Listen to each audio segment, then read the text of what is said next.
Presidência da República, Casa Civil, Subchefia para Assuntos Jurídicos.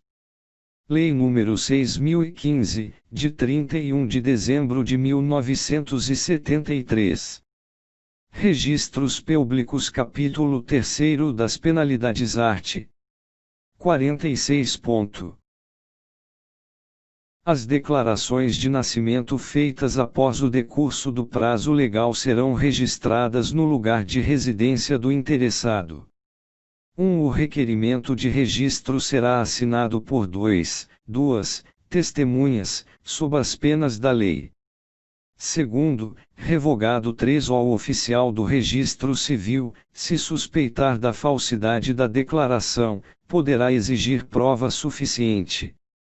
4. Persistindo a suspeita, o oficial encaminhará os autos ao juízo competente. 5. Se o juiz não fixar prazo MN, o oficial deverá lavrar o assento dentro em 5 dias, sob pena de pagar multa correspondente a um salário mínimo da região.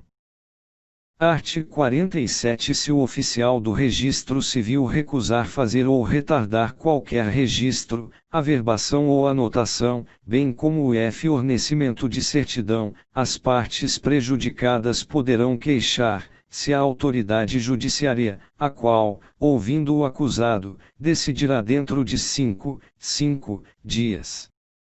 Primeiro, se for injusta a recusa ou injustificada a demora, o juiz que tomar conhecimento do fato poderá impor ao oficial multa de 1 a 10 salários mínimos da região, ordenando que, no prazo improrrogável de 24 horas, seja feito o registro, a averbação, a anotação ou fornecida certidão, sob pena de prisão de 5 a 20 dias. Segundo, os pedidos de certidão feitos por via postal, telegráfica ou bancária serão obrigatoriamente atendidos pelo oficial do registro civil, satisfeitos os emolumentos devidos, sob as penas previstas no parágrafo anterior. Art. 48. Os juízes farão correição e fiscalização nos livros de registro, conforme as normas da organização judiciária. Art. 49. Os oficiais do Registro Civil remeterão à Fundação Instituto Brasileiro de Geografia e Estatística, dentro dos primeiros 8 dias dos meses de janeiro, abril, julho e outubro de cada ano, um mapa dos nascimentos, casamentos e óbitos ocorridos no trimestre anterior. Primeiro, a Fundação Instituto Brasileiro de Geografia e Estatística fornecerá mapas para a execução do disposto neste artigo, podendo requisitar aos oficiais do registro que façam as correções que forem necessárias. Segundo, os oficiais que, no prazo legal, não remeterem os mapas, incorrerão na multa de 1 a 5 salários mínimos da região, que será cobrada como dívida ativa da ANO, sem prejuízo da ação penal que no caso couber. 3. No mapa de que trata o caput deverá ser informado o número da identificação da declaração de nascido vivo. 4. Os mapas dos nascimentos deverão ser remetidos aos órgãos públicos interessados no cruzamento das informações do registro civil e da declaração de nascido vivo conforme o regulamento, com o objetivo de integrar a informação e promover a busca ativa de nascimentos. 5. Os mapas previstos no caput e no 4 deverão ser remetidos por meio digital quando o registrador detém a capacidade de transmissão de dados. Capítulo 4 do Nascimento. Art. 50. Todo nascimento que ocorrer no território nacional deverá ser dado a registro, no lugar em que tiver ocorrido o parto ou no lugar da residência dos pais, dentro do prazo de 15 dias, que será ampliado em até 3 meses para os lugares distantes mais de 30 quilômetros da sede do cartório. Primeiro, quando for diverso o lugar da residência dos pais, observar-se a ordem contida nos itens 1º e 2º do art. 52. Segundo os índios, enquanto não integrados, não estão obrigados à inscrição do nascimento. Este poderá ser feito em livro próprio do órgão federal de assistência aos índios. Terceiro, os menores de 21 anos e maiores de 18 anos poderão, pessoalmente e isentos de multa, requerer o registro de seu nascimento. 4 graus é facultado aos nascidos anteriormente à obrigatoriedade do registro civil requerer, isentos de multa, a inscrição de seu nascimento. 5, aos brasileiros nascidos no estrangeiro se aplicará o disposto neste artigo, ressalvadas as prescrições legais relativas aos consulados. Art. 51. Os nascimentos ocorridos a bordo, quando não registrados nos termos do artigo 65, deverão ser declarados dentro de 5 dias, a contar da chegada do navio ou aeronave ao local do destino, no respectivo cartório ou consulado. Art. 52. São obrigados a fazer declaração de nascimento, 1. O pai ou a mãe, isoladamente ou em conjunto, observado o disposto no 2o do art.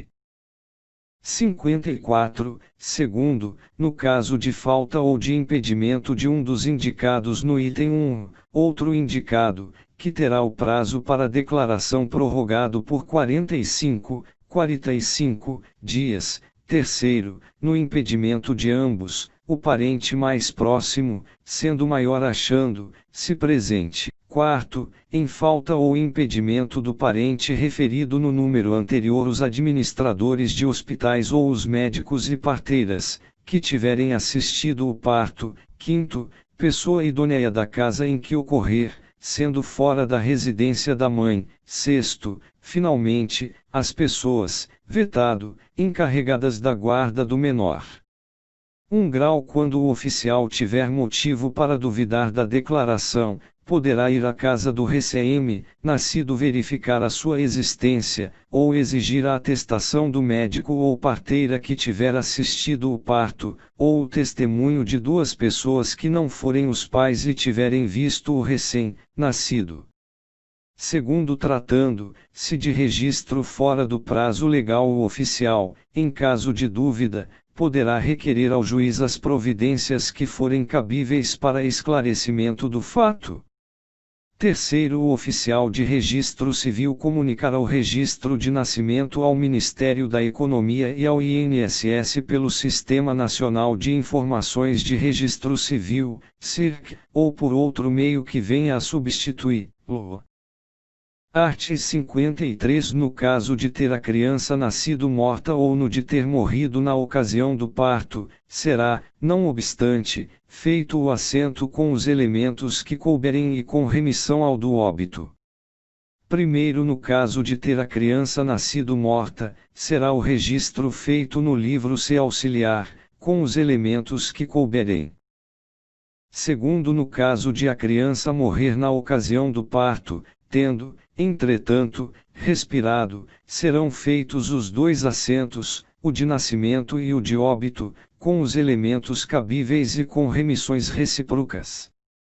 Art. 54. O assento do nascimento deverá conter, 1 grau, o dia, mês, ano e lugar do nascimento e a hora certa, sendo possível determiná-la, ou aproximada. Segundo, o sexo do registrando. Terceiro, o fato de ser gêmeo, quando assim tiver acontecido. Quarto, o nome e o prenome, que forem postos à criança. Quinto, a declaração de que nasceu morta, ou morreu no ato ou logo depois do parto. Sexto, a ordem de filiação de outros irmãos do mesmo prenome que existirem ou tiverem existido. Sétimo, os nomes e prenomes, a naturalidade, a profissão dos pais, o lugar e cartório onde se casaram, a idade da genitora, do registrando em anos completos, na ocasião do parto, e o domicílio ou a residência do casal. Oitavo, os nomes e prenomes dos avós paternos e maternos. 9. Os nomes e prenomes, a profissão e a residência das 2 testemunhas do assento, quando se tratar de parto ocorrido sem assistência médica em residência ou fora de unidade hospitalar ou casa de saúde. 10. O número de identificação da declaração de nascido vivo, com controle do dígito verificador, exceto na hipótese de registro tardio previsto no art. 46 desta lei, e 11. A naturalidade do registrando. 1. Não constitui motivo para recusa, devolução ou solicitação de retificação da declaração de nascido vivo por parte do registrador civil das pessoas naturais, e equívocos ou divergências que não comprometam a identificação da mãe. 2. Omissão do nome do recém-nascido ou do nome do pai. 3. Divergência parcial ou total entre o nome do recém-nascido constante da declaração e o escolhido em manifestação perante o registrador no momento do registro de nascimento, prevalecendo este último. 4. Divergência parcial ou total entre o nome do pai constante da declaração e o verificado pelo registrador nos termos da legislação civil, prevalecendo este último. V. Demais equívocos, omissões ou divergências que não comprometam informações relevantes para o registro de nascimento. 2. O nome do pai constante da declaração de nascido vivo não constitui prova ou presunção da paternidade, somente podendo ser lançado no registro de nascimento quando verificado nos termos da legislação civil vigente. 3. Nos nascimentos frutos de partos sem assistência de profissionais da saúde ou parteiras tradicionais, a declaração de nascido vivo será emitida pelos oficiais de registro civil que lavrarem o registro de nascimento, sempre que haja demanda das secretarias estaduais ou municipais de saúde para que realizem tais emissões. 4. A naturalidade poderá ser do município em que ocorreu o nascimento ou do município de residência da mãe do registrando na data do nascimento, desde que localizado em território nacional, e a opção caberá ao declarante no ato de registro do nascimento art. 55. Quando o declarante não indicar o nome completo, o oficial lançará adiante do prenome escolhido o nome do pai, e na falta, o da mãe, se forem conhecidos e não o impedir a condição de ilegitimidade, salvo reconhecimento no ato. Parágrafo único. Os oficiais do registro civil não registrarão prenomes suscetíveis de expor ao ridículo os seus portadores. Quando os pais não se conformarem com a recusa do oficial, este submeterá por escrito o caso, independente da cobrança de quaisquer emolumentos, à decisão do juiz competente. Art. 56. O interessado, no primeiro ano após ter atingido a maioridade civil, poderá, pessoalmente ou por procurador bastante, alterar o nome, desde que não prejudique os apelidos de família, averbando, se a alteração que será publicada pela imprensa art. 57. A alteração posterior de nome, somente por exceção e motivadamente, após audiência do Ministério Público, será permitida por sentença do juiz a que estiver sujeito o registro, arquivando-se o mandado e publicando-se a alteração pela imprensa, ressalvada a hipótese do art. 110 desta lei. Primeiro poderá, também, ser averbado, nos mesmos termos, o nome abreviado, usado como firma comercial registrada ou em qualquer atividade profissional. Segundo, a mulher solteira, desquitada ou viúva, que viva com o homem solteiro, desquitado ou viúvo, excepcionalmente e havendo motivo ponderável, poderá requerer ao juiz competente que, no registro de nascimento, seja averbado o patronímico de seu companheiro, sem prejuízo dos apelidos próprios, de família, desde que haja impedimento legal para o casamento, decorrente do estado civil de qualquer das partes ou de ambas. Terceiro, o juiz competente somente processará o pedido, se tiver expressa concordância do companheiro, e se da vida em comum houverem decorrido, no mínimo, 5 anos ou existirem filhos da união. Quarto, o pedido de averbação só terá curso, quando desquitado o companheiro, se a ex-esposa houver sido condenada ou tiver renunciado ao uso do apelidos do marido, ainda que dele receba pensão alimentícia. Quinto, o aditamento regulado nesta lei será cancelado a requerimento de uma das partes, ouvida a outra. Sexto, tanto o aditamento quanto o cancelamento da averbação previstos neste artigo serão processados em segredo de justiça. 7. Quando a alteração de nome for concedida em razão de fundada coação ou ameaça decorrente de colaboração com a apuração de crime, o juiz competente determinará que haja averbação no registro de origem de menção da existência de sentença concessiva da alteração, sem a averbação do nome alterado, que somente poderá ser piar ou se edida mediante determinação posterior, que levará em consideração a cessação da coação ou ameaça que deu causa à alteração. 8. Ao enteado ou à enteada, havendo motivo ponderável e na forma dos 2 e 7 deste artigo, poderá requerer ao juiz competente que, no registro de nascimento, seja averbado o nome de família de seu padrasto ou de sua madrasta, desde que haja expressa concordância destes, sem prejuízo de seus apelidos de família. Art. 58. O prenome será definitivo, admitindo-se, todavia, a sua substituição por apelidos públicos notórios. Parágrafo único. A substituição do prenome será ainda admitida em razão de fundada coação ou ameaça decorrente da colaboração com a apuração de CRAIM, por determinação, em sentença, de juiz competente, ouvido o Ministério Público. Art. 59. Quando se tratar de filho ilegítimo, não será declarado o nome do pai sem que este expressamente o autorize e compareça, por si ou por procurador especial, para, reconhecendo-o, assinar, ou não sabendo ou não podendo, mandar assinar a seu rogo o respectivo assento com 2 testemunhas. Art. 60. O registro conterá o nome do pai ou da mãe, ainda que ilegítimos, quando qualquer deles for o declarante. Art. 61. Tratando-se de exposto, o registro será feito de acordo com as declarações que os estabelecimentos de caridade, as autoridades ou os particulares comunicarem ao oficial competente, nos prazos mencionados no artigo 51, a partir do achado ou entrega, sob a pena do artigo 46, apresentando ao oficial, salvo motivo de força maior comprovada, o exposto e os objetos a que se refere o parágrafo único deste artigo. Parágrafo único. Declarar-se, ao dia, mês e ano, lugar em que foi exposto, a hora em que foi encontrado e a sua idade aparente.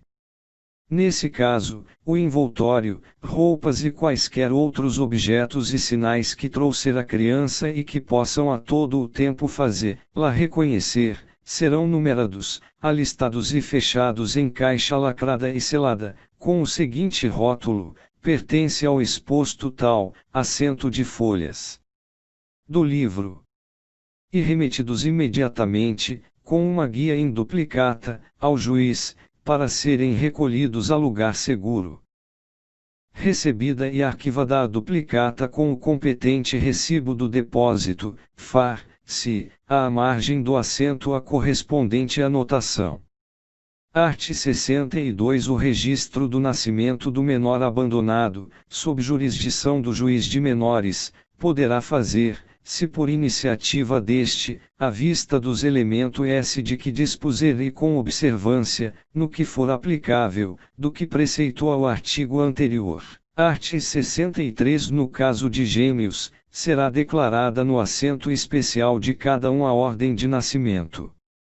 Os gêmeos que tiverem o prenome igual deverão ser inscritos com duplo prenome ou nome completo diverso, de modo que possam distinguir-se. Parágrafo único.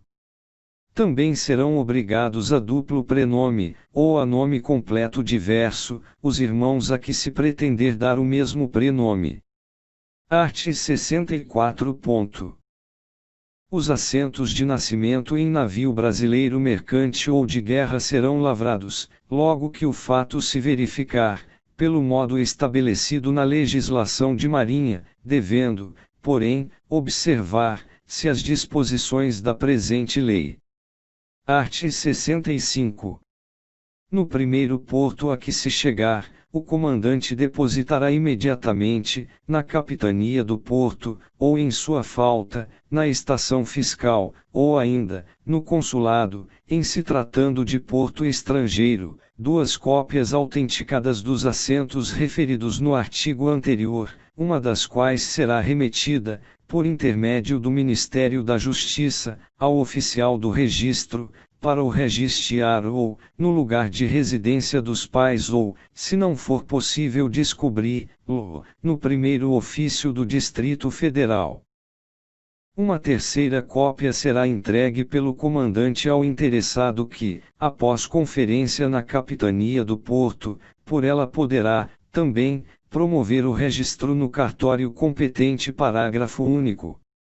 Os nascimentos ocorridos a bordo de quaisquer aeronaves, ou de navio estrangeiro, poderão ser dados a registro pelos pais brasileiros no cartório ou consulado do local do desembarque. Art. 66. Pode ser tomado assento de nascimento de filho de militar ou assemelhado em livro criado pela administração militar mediante declaração feita pelo interessado ou remetido pelo comandante da unidade, quando em campanha. Esse assento será publicado em boletim da unidade e, logo que possível, trasladado por cópia autenticada, ex officio ou a requerimento do interessado, para o cartório de registro civil a que competir ou para o de um grau ofício do Distrito Federal, quando não puder ser conhecida a residência do pai. Parágrafo único. A providência de que trata este artigo será extensiva ao assento de nascimento de filho de civil, quando, em consequência de operações de guerra, não funcionarem os cartórios locais.